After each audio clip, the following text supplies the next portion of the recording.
अज तुहाडे नाल गलबात करनी है जनाब पीटीआई के जलसे की। जलसा तो मुलतवी हो गया, लेकिन नौजवानों की बड़ी तादाद इस पार्टी तो मायूस हो गई है। जिसनों कोई केस नहीं मिलता पीटीआई शामिल हो जाता। बिस्मिल्लाहिर्रहमानिर्रहीम। और आम तुहाडी गल दे नाल मैं जहांगीर मिनास ते अज तुहाडे नाल गलबात करनी है जनाब पीटीआई के जलसे की।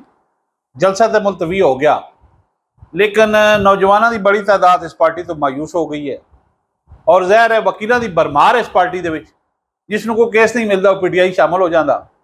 पीटीआई के आदा जी मैं चेयरमैन का केस लड़ रहा और अपने आप को मसरूफ रखने वास्ते फाइल चुक के नाल चल पाता है।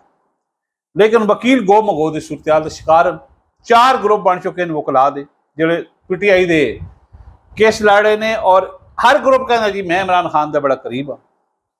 लेकिन जलसा जिस तरह मुलतवी होया है, ये शकूक शबात पैदा हो गए ने कि कोई मुज़ाकरात वाली जी गलबात सी जो इमरान खान इनकारी सी डील तो वो काम हो रहा। तुहानूं पता है साड़ी जी कौम है ये वैसे बड़ी जी चीज़ों की पॉजिटिव थिंकिंग होंदी है उधर घट जाती है, और जी उहदे मनफी पहलू होंदे उत्थे फौरी आ जाती है और थोड़ी शक्की जी कौम।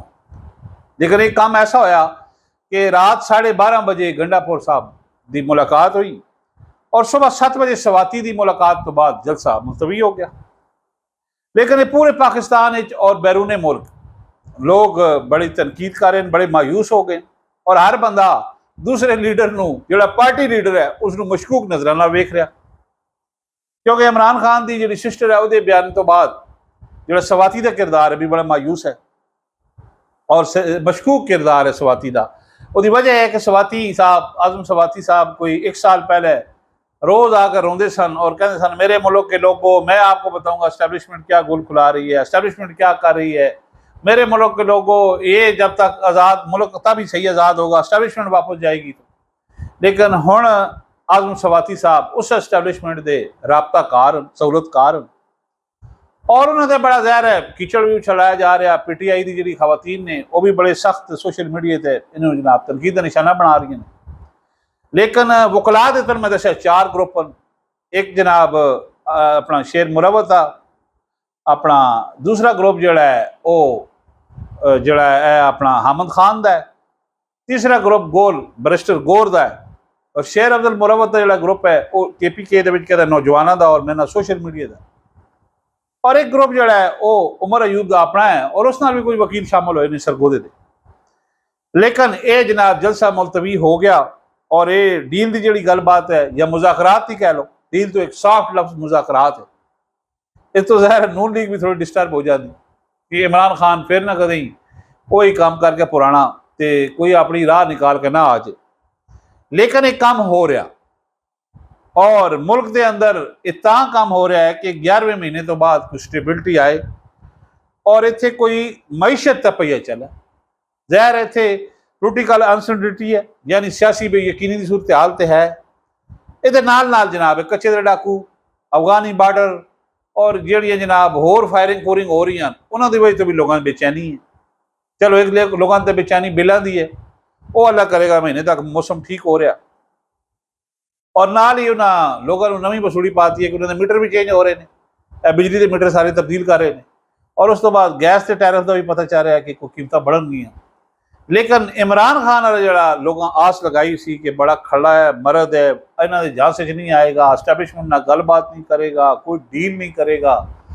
यह जलसा जिस अंदाज मशकूक अंदाज मुलतवी होया उस तो बाद पार्टी के अंदर भी अंदरूनी मुल्क भी और बैरूनी मुल्क भी हर आदमी एक अपने एंगल तो तजिया कर रहा और लोगों का एतबार उठ गया, क्योंकि तीसरी दफ़ा मुलतवी होया। अगली डेट दी गई 8 सितंबर की और 8 सितंबर में भी जलसा जोड़े जराए से दस रहे हैं वो कह रहे हैं कि मुश्किल होए। 6 सितंबर को यौम दिफा है, 7 सितंबर को कादियानियों के खिलाफ दिन मनाया जाएगा, रैलियां निकलनगियां, मौलवी सारे रोडा तो होंगे। और 8 सितंबर को क्योंकि 7 सितंबर 1974 को कादियानिया काफर करार दिता गया सी अहमदिया नूं, और 8 सितंबर को जलसा है तो 8 सितंबर तक कोई ऐसी गेम जो हालात पैदा हो रहे हैं वो फिर पैदा हो जाएंगे और इमरान खान का जलसा मुश्किल ही होएगा।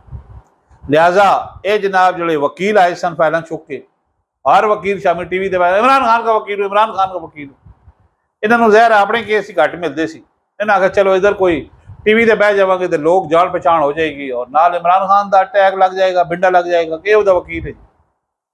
ਇਹਨਾਂ ਦੇ ਅੰਦਰ 4 ਗਰੁੱਪ ਹਨ, ਕੋਈ ਗਰੁੱਪ ਦੂਏ ਤੇ ਯਕੀਨ ਹੀ ਨਹੀਂ ਕਰਦਾ ਔਰ ਅਜੇ ਤੱਕ ਇਹ ਆਪਸ ਵਿੱਚ ਇਸ ਗੱਲ ਤੇ ਲੜਾਈ ਕਰ ਰਹੇ ਨੇ ਕਿ ਆਜ਼ਮ ਸਵਾਤੀ ਸਵੇਰ 7 ਵਜੇ ਜ਼ਿਲ੍ਹਾ ਗਿਰਾਵਾਂ ਦੇ ਵਿੱਚ ਚਾਹ ਪਕਦੀ, ਸ਼ਹਿਰਾਂ ਦੇ ਵਿੱਚ ਤੁਹਾਨੂੰ ਪਤਾ ਲੋਕ 9 ਵਜੇ ਉੱਠਦੇ ਨੇ। ਉਸ ਵਕਤ ਇਮਰਾਨ ਖਾਨ ਕੋਲੋਂ कैसे जलसा मुलतवी करा गया, ये जनाब बड़ा सवालिया निशान। और पार्टी के अंदर और पार्टी के बाहर गो मगो की सूरत हाल, हर बंदा जनाब दूए नूं मशकूक नज़राना वेख लिया। जिसले ऐसी सूरत हाल हो जाए ना तो पार्टी ते कहते तो एतमाद ही खत्म हो जाए। यही सूरत हाल PTI नाल नज़र आ रही। ਇਹ ਤੁਹਾਡੇ ਨਾਲ ਗੱਲਬਾਤ ਕਰਨੀ ਸੀ।